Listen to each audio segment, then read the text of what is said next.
എല്ലാവർക്കും നമസ്കാരം. നമുക്കിന്ന് ചോറിൻ്റെ കൂടെ കഴിക്കാൻ പറ്റിയ നല്ലൊരു മോരിൻ്റെ റെസിപ്പി നോക്കാം. അതിനുവേണ്ടി ഒരു ഗ്ലാസ് തൈരിലേക്ക് അര ഗ്ലാസ് വെള്ളമൊഴിച്ച് മിക്സിയിൽ നല്ലപോലെ അടിച്ചെടുക്കാം.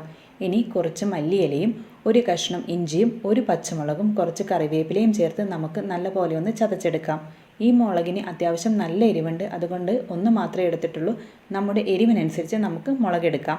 ഇനി ഈ ചതച്ച് വെച്ച കൂട്ട് നമ്മൾ നേരത്തെ അടിച്ചു വെച്ചിരിക്കുന്ന മോരിലേക്ക് ചേർത്ത് നമുക്ക് നല്ലപോലെ ഒന്ന് മിക്സ് ചെയ്തെടുക്കാം.